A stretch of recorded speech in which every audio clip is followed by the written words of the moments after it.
So, okay, my name's Simon McCallum. I started lecturing at Otago. I created the game course down there in 2004. So I've been doing this stuff for a very long time now. And some of my students who were actually in that first course are still here. I then went to Norway for 11 years, worked 2 years as a commercial game developer, and then went back into academia and taught at NTNU, where I still teach 20% remotely in the evenings in teaching their game programming course. Now I'm up in Victoria University of Wellington, Te Ranga Waka, and I also have other interests. So that was my office window in Norway, which I miss in winter because it had proper winters, rather than the sludge and wind we get here. I also do medieval reenactment stuff, and so built trebuchets and do VR stuff and a whole bunch of random things. But today, I'm talking about games and motivation. Now, as game developers, games are defined by their rules, and we use our rules to create our game worlds. Now, those rules are what our player engages with. It's actually really easy to make a game. It's very hard to make good games, right? And so this is a distinction I think we need to constantly talk about, is that, no, I don't just make games, I make good games, right? Because, every man and their dog makes a game, right? Kids make games all the time. It's just, are they scalable? Are they good? Are they engaging? Do they have a diverse audience? No, they're not good games, right? So we're the good game development group, not just the game development group. And when we look at people playing games and what we mean by good, it's often that they're motivating to play, that the players want to be there and they want to engage. So I'm going to talk about motivation, and I was having a look at saying, well, what games should I talk about in terms of motivation? So I had a look at the Android market last week, 26-ish, and looked at the top paid games on Android and went, oh, actually, we're not doing too badly. We've got Ninja Kiwi there. That's not bad. And that's the Mojang. Of course, Minecraft is going to be up there, but we've got a couple of puzzle games. And My Child Levenborn, which is a Norwegian game, which my friends developed in Norway and has been out for a couple of years. So I thought, well, okay, that's interesting. It's in the top. I wonder why it's there. And so when we talk about what's engaging, sometimes we get trapped into that what's fun, right? As we heard earlier, fun is really hard to define. But actually, we do more than fun, right? We create experiences, and those experiences are engaging more than just playful or joyous. They have a range of emotions. And so when we talk about human motivation, we talk about that broad range of emotions.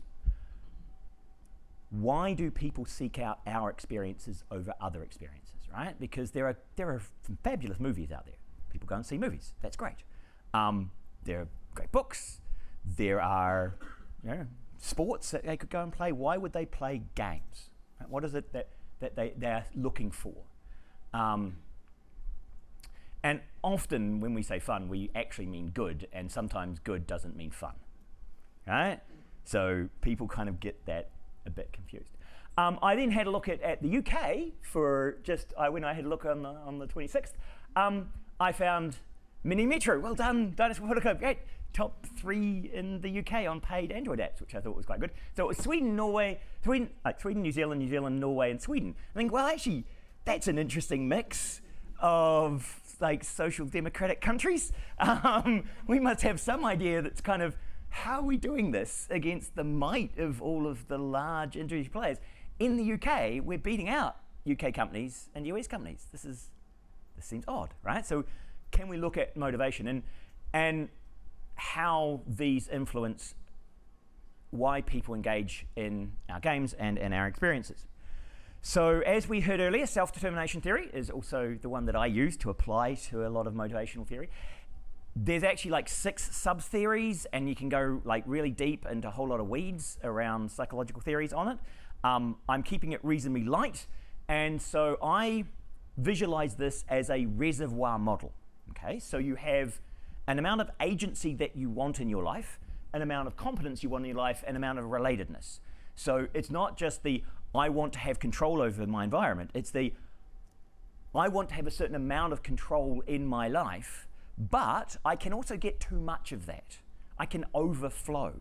I can have too many choices, too much stress in my life that I'm constantly got agency, and all I want to do is something simple. So they go and watch shit television, right? Because they don't need more agency, right? I don't want to give them a game with agency because they just need to let go, right? So you don't think of it as just I need to give them more of this kind of feature. It's what are they seeking? Are they seeking that one of the words they use is abnegation? Are they seeking that letting go? And so some games, some of the idle clickers fit into anti-agency because you're not really in control. You're just clicking, right? You're just idly watching. You're not making any decisions. You're idly watching the game do stuff, right? Because potentially your life is so full of stuff. You don't need that from your game. Competence. When we fill up with competence, everything I do matters, and I'm really good at everything, and I've got that really sense of achievement. And at some point, I just get full of that, and I just want to paint. I'm not doing it to be judged by other people. I'm not doing it because I need to feel good at it. I do it because I like it, right? So sometimes it's not just a constant drive on all of these. And relatedness, that social experience. I find introverts tend to have a lower desire for relatedness. Often they get overwhelmed by people asking them questions and asking what they're doing and being around people. And so you can fill up, and then you need to spend some time by yourself just to get rid of that flow of input that you've had from people. And actually, one of the interesting things in what they say about autism spectrum disorder, sometimes they say they seem non-empathetic, but often that's because their inflow is so huge that they just can't cope with people. And so they actually have lots of stuff coming in and they can't differentiate it. So it's actually more complex than just introverts, extroverts.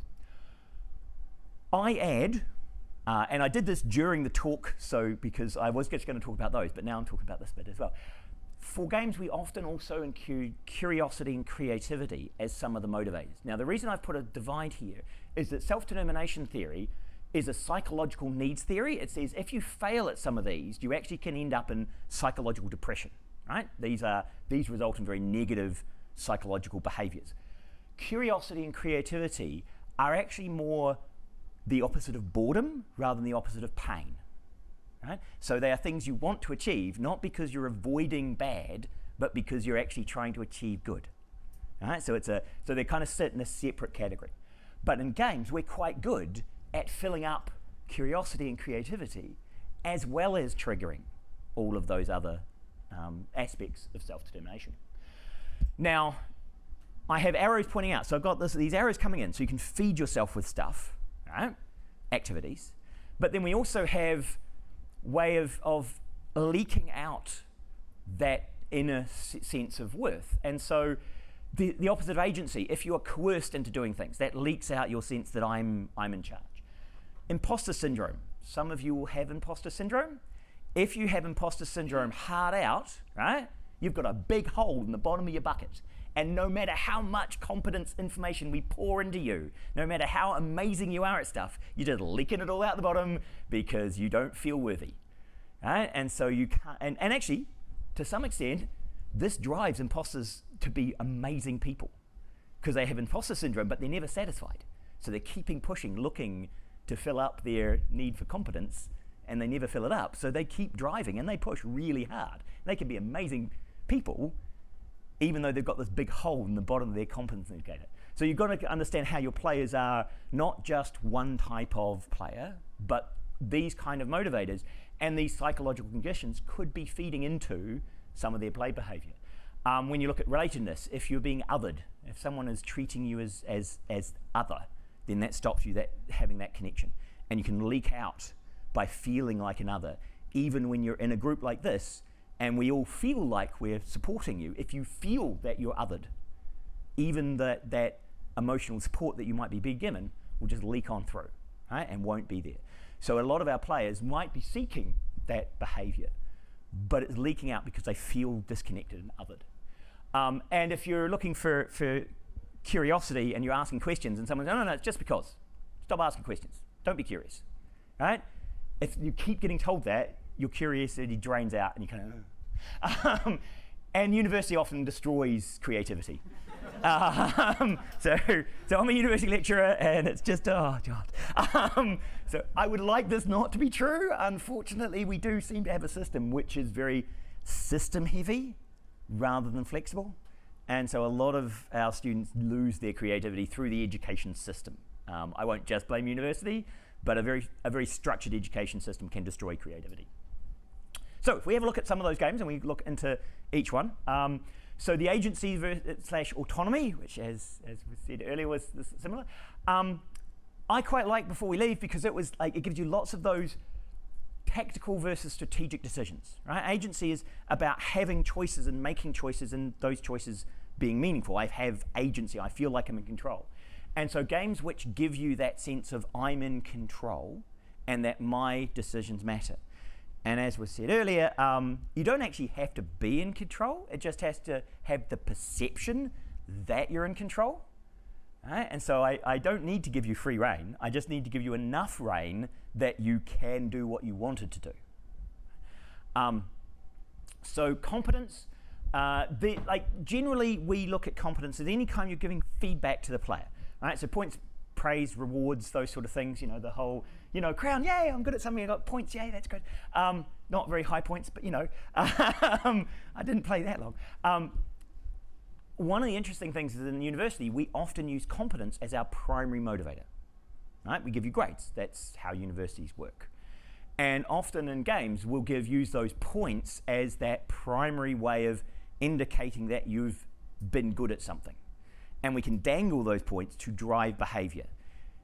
And often, and it's actually often true for the players as well, is that they can be drawn through an experience by giving them points for particular behaviors, right? So you lead them through by saying, well, you want to feel good at this? Here are the points that make you feel good at this, so I'll drive you into doing these particular behaviors, which is why I consider education the gamification of learning, right? So education has made a game out of something we love, learning, and then we're drawing you through our system by giving you appropriate points that are grades, right? And we're using the competence feature of motivation to try and drive performance, right? So that's often how universities have worked.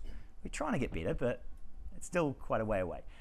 Now, there are other ways of rewarding the player for competence, right? The badges here. So this idea of badge or honoring a player for having experience and turning them into mentoring roles, those are good ways to reinforce that I'm good at this because other people listen to me, other people want my help, other people want my advice. And that's not a points-based competence, that's a recognition of people that I am good at this thing. Relatedness, we've talked about the social relatedness thing, and I'm going to dig more into this because the social interactions, I was told as a teenager that games were anti-social. And it took like the rest of society until Facebook to realize, wait a minute, there are games. What? You play games with other people? Well, yes, we've been doing that for ages.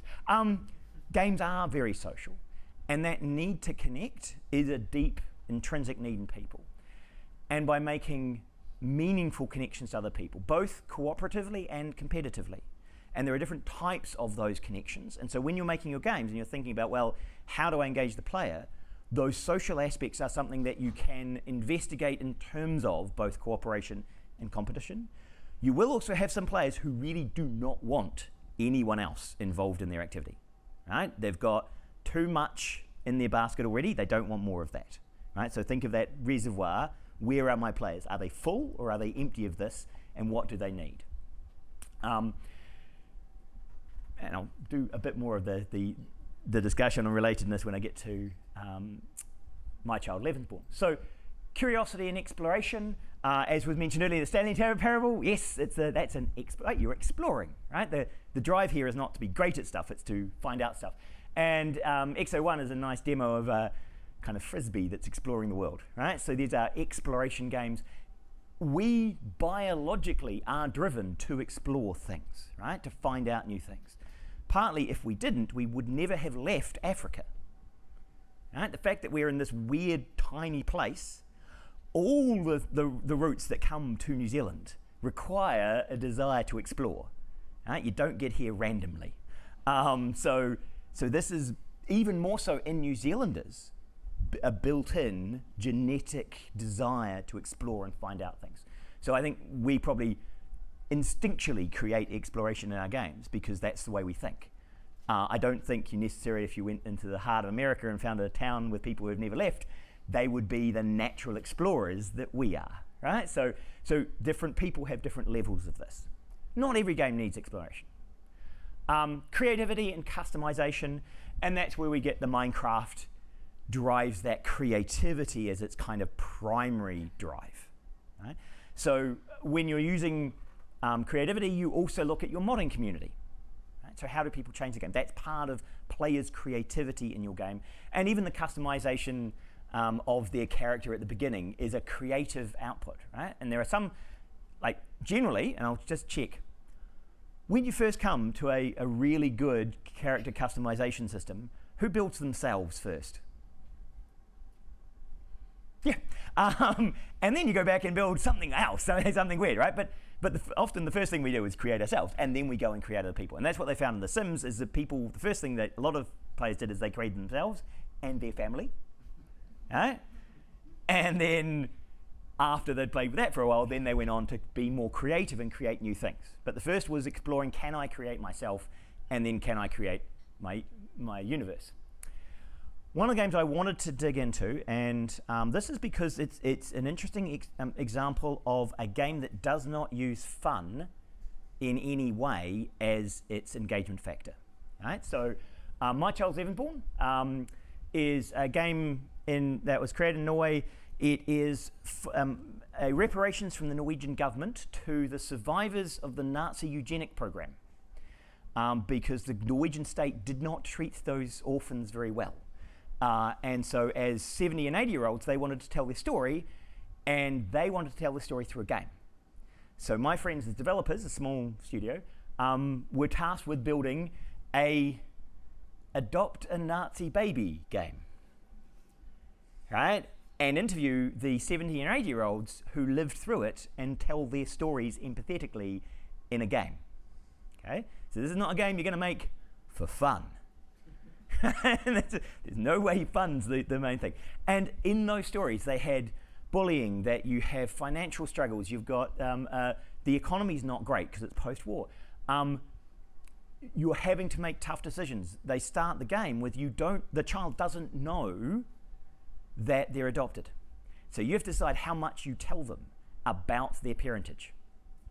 Right? And so through the game, you are playing this parent who's having to make tough decisions, and tough parenting decisions about warning your child about, are they going to be bullied or not? And if you warn them, they become cynical and hardened, but then they're not as badly affected by the bullying. But if you don't tell them, they stop trusting you. And so behind this, there's an emotional model of the child that is driving the narrative. And as a parent, it's fascinating because neither of the two leads were parents, but they came and stayed with us for a few days and watched us parenting our children. hopefully they didn't get into the game, but we didn't have to tell our children those sort of things. But it's this game which has authenticity, and it gets high ratings, not because people love playing it because it's fun, because of that sense of meaning that they get. So this is a high relatedness game. That's what's motivating this behavior, not just tinkering, playful activity. Connecting to how people feel, and that complex balancing of story with action that you take to drive the emotional situation of the child. Now, I also found that the reason why, having released in 2018 and getting a BAFTA in 2019 for the game, suddenly it was popular in 2021, and that's because they created a TikTok channel, and suddenly a whole bunch of people were TikToking the game, and so it shot up in sales and popularity in the last month from their massive TikToking, right? So apparently that was a new thing for them, and suddenly this game was very popular on TikTok for a while, because there are some emotional scenes in here which you can TikTok. So it has a 4.8 star rating, which is pretty good, right, for nearly 6,000 reviews. I loved everything about this game. It broke my heart because everything that Karen and Klaus had to go through. The part where Karen didn't want to tell me things really made me cry because I have those experiences before and that makes me really sad. No child should have to go through that, right? So this is connecting to the player, not through joy, but through similar experiences, right? And it's that finding how do you connect to the player, your player's needs. And part of the self-determination theory is what are they seeking? What bucket are they trying to fill? Now, you might not be able to fill all of those buckets. You might only be able to fill some of them. But think about what is the need in my player base and what can I read from their feedback as to how am I connecting? And apparently TikTok, really good for getting sales. So if we look at the psychological needs, and I've got another 10 minutes left. Yes, 10, good. So when we look at a loss of agency and a loss of competence and a loss of relatedness, we get that sense of powerlessness, worthlessness, and isolation. Right? And often these are some of the feelings that our players are coming to deal with. Right? They're dealing with this in their life and they need their game to give them something back. One of the PhDs that I was external on, his PhD research was on people using games to create that sense of relatedness that makes their well-being score higher than you would predict from their normal environment. And he found, yes, people were using games to get rid of that sense of isolation in their community.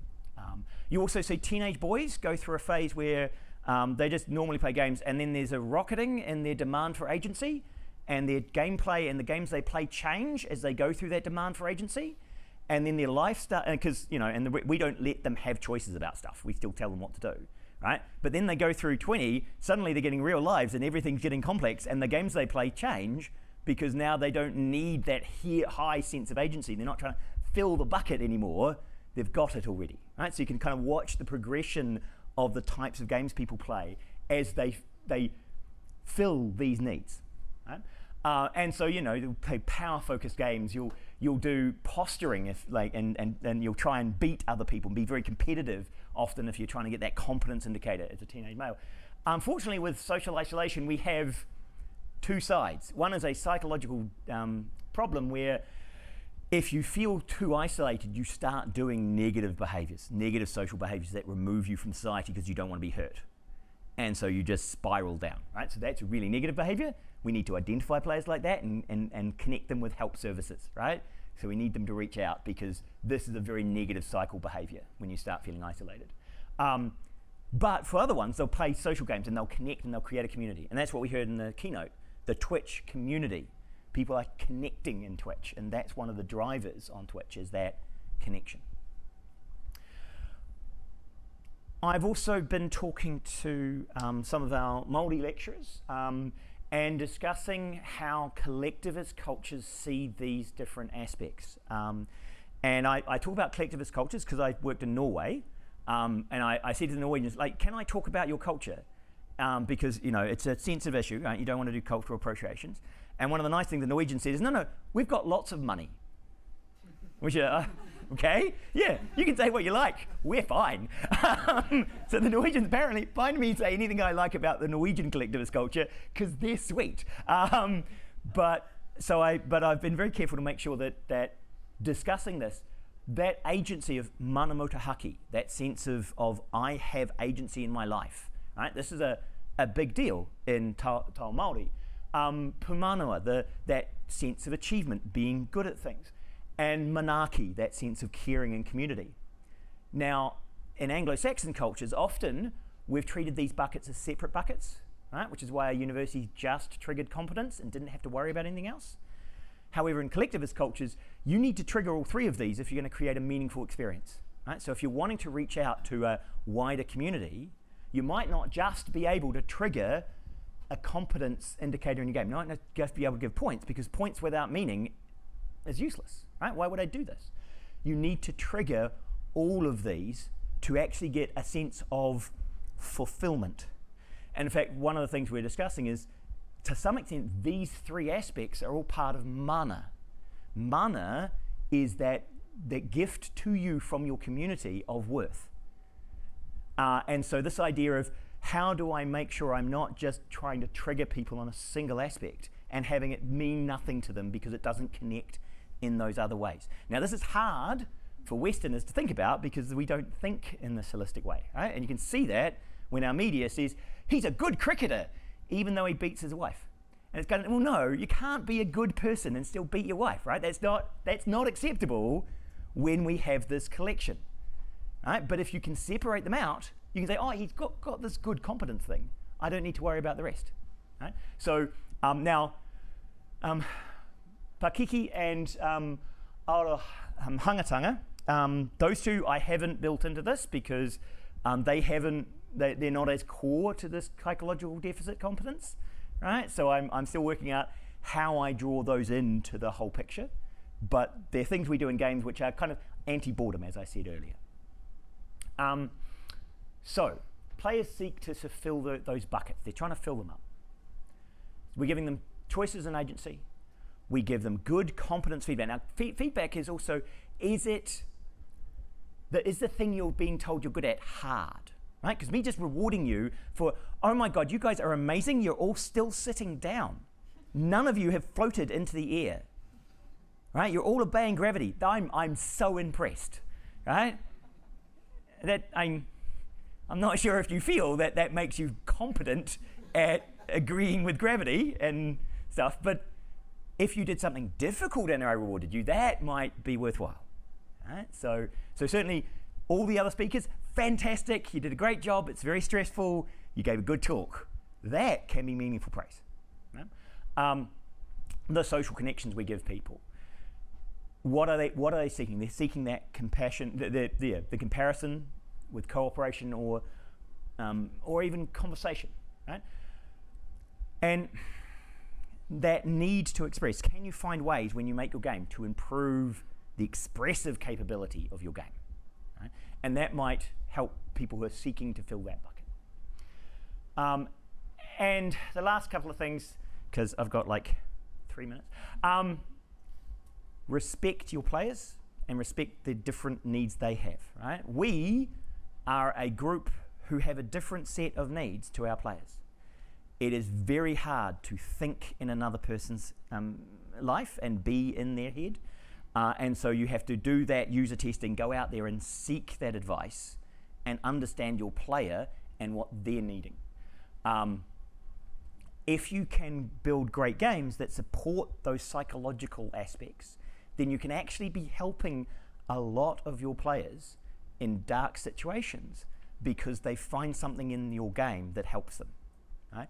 So don't just think of yourselves as creating some lightweight, fluffy thing for positive.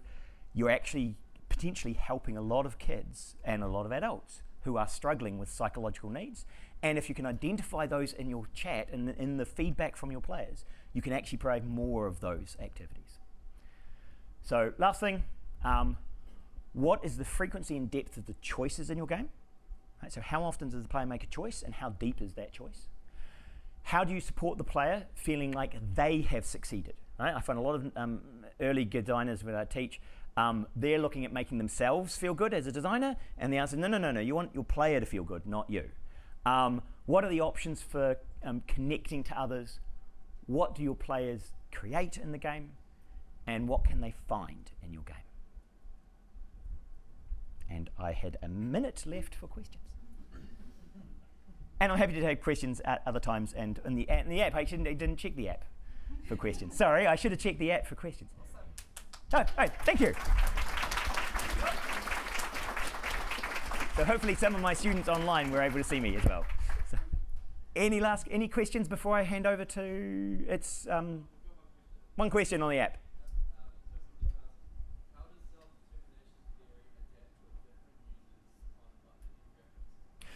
How does it adapt with different users from different demographics? So this is that idea that self-determination is a cross-cultural theory, so they've validated it in multiple cultures, which is partly why we use it. They haven't validated curiosity and creativity across cultures, so we are not sure that that's something that all cultures have. I think it's something that gaming culture has. So how does it adapt? Well, yes, the idea of the different levels of buckets means that I can actually have a culture where generally they have lower need for agency. So they're not demanding that as much in their games. So because it has that reservoir and a desired level, that's how it adapts. Okay, thank you very much. And I'm going to have to hand over to the next speaker because I've got 5 minutes to the next handover. Okay, so you can ask a question. Yeah. Is it possible to fill all buckets? And if so, could you give us some examples of games that you think have done this? So I would say Fortnite does a really good job of filling all the buckets. Yeah. So I'd say Fortnite does probably the best job of filling all the buckets. Okay, thank you, and go to the next one.